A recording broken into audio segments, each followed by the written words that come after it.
Crônica para um momento crítico. Nesta casa mora um besta.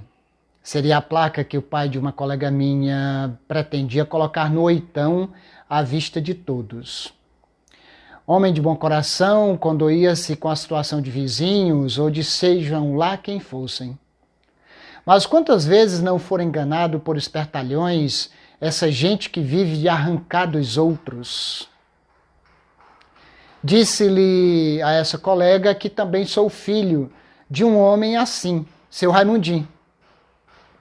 Uma vez, ele deu uma porca mojada por uma bicicleta que parecia ter sobrevivido ao 6 de agosto de 1945 em Hiroshima. Quando meu irmão montava e tentava sair, ou era a corrente que caía por causa do empeno da catraca e da coroa, ou era o guidão, com uma folga que mais parecia a direção de um velho caminhão queixo duro. Depois, meu irmão descobriu que o próprio quadro da bicicleta era torto. Sim, há pessoas tão despreparadas para viver nesse mundo de logros, de gatunos e de manipuladores, quanto é grande sua generosidade e falta de malícia. Em sua canção Um Pequeno Perfil de um Cidadão Comum, Belchior fala dessa gente honesta, boa e comovida.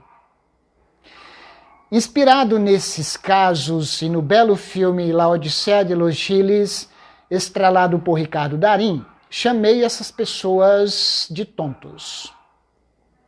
Ser tonto não é uma condição eterna e imutável, é circunstancial.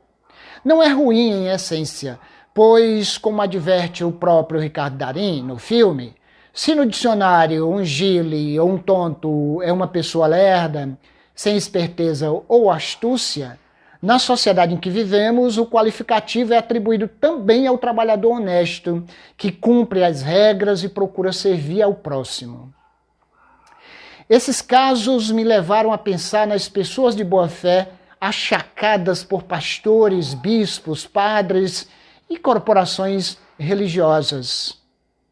Mesmo quando se deparam com os casos de roubo, lavagem de dinheiro, enriquecimento ilícito, assassinatos e violência sexual, protagonizados por estes falsos profetas, estas pessoas continuam empenhando sua fé e enchendo os bolsos desses larápios. E ainda prestigiam suas atuações cafonas e de mau gosto em palcos e programas televisivos. Esses enganadores roubam o dinheiro e o espírito dessa gente honesta, boa e comovida. Fico ainda mais impressionado ao ver as multidões dessas mesmas pessoas que louvam a Deus com fervor, apoiando um governo genocida dirigido por um traste que se refere como fracos aos mais de 135 mil mortos por Covid. Um cultor da ditadura, da tortura e do crime de ódio contra pessoas e movimentos contestatórios. Esse comportamento autocontraditório das multidões não se baseia apenas na tolice. Ele é manufaturado todos os dias pelos potentes meios de manipulação dos afetos, dos desejos, das consciências. E não são apenas as fake news, mas os próprios fatos são distorcidos pelos noticiários de modo a causar efeito psicológico, muitas vezes absolutamente oposto ao acontecido.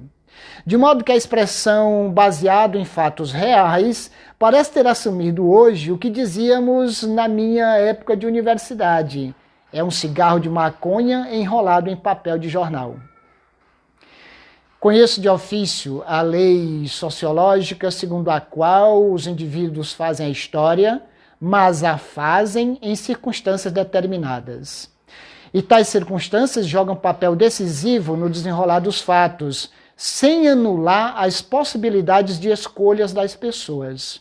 Assim, não posso deixar de pensar na conduta autocontraditória referida como coisa de tontos que vão descendo para a condição de idiotas e otários.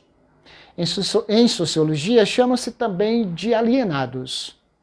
Seu Raimundinho, o homem da porca mojada, era facilmente enganado nos negócios que fazia. Em política, porém, mantinha um instinto de classe infalível. Classificava como eles os prevalecidos e poderosos, e como nós, os trabalhadores, a gente humilde. Era branco no preto. E assim nunca se enganara em eleições e jamais dera qualquer concessão a eles, enganadores da boa-fé do povo. Ainda mais depois que ouviu Dom Fragoso e se acompanhou dos homens do sindicato, seu Citonho, seu Joaquim Iré. No filme estrelado por Darim, as pessoas de uma comunidade pobre juntam o pouco que têm para fundar uma cooperativa durante a crise que assolou a Argentina no início deste milênio.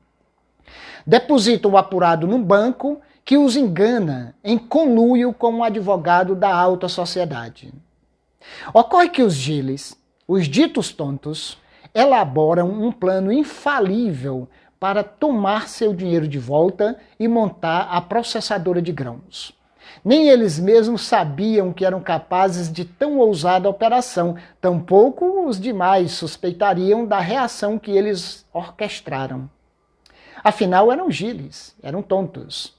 Sim, eram tontos, mas não idiotas.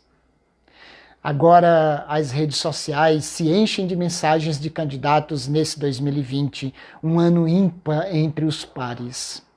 Assustam-me aquelas que assumem declaradamente a defesa da morte do fascismo.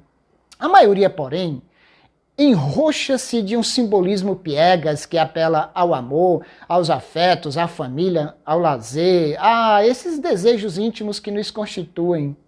Mas quando vou em busca da história e dos interesses dos candidatos, encontro-os, em sua maioria, do lado de lá. São eles. Lembro de seu Raimundinho com o dedo em riste. Não se misture com eles.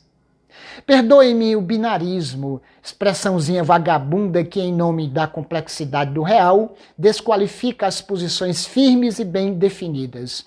Eu sei que tudo é mais complicado e vamos combinar que não é de hoje que as coisas são complexas. Tudo talvez tenha iniciado naquela manhã em que Deus estava puto da vida e mandou Adão e Eva se lascarem. Aí depois vieram aqueles caras, Caim e Abel, e a história ficou mais complexa ainda. Sim, eu sei que tudo é muito complexo. Não é justo, porém, que em nome da complexidade se colabore para rebaixar os tontos, pessoas trabalhadoras e de boa fé, de nossa sociedade à condição de idiotas e otários.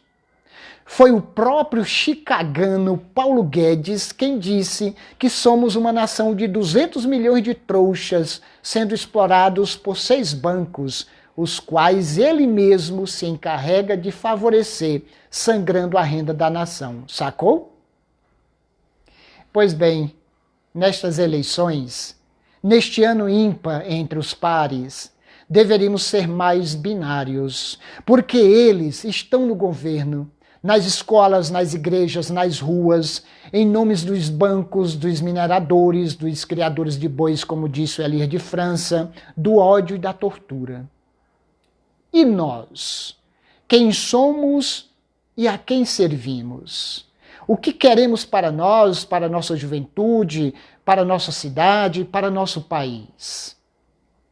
Não seriam estas as perguntas necessárias na atual conjuntura?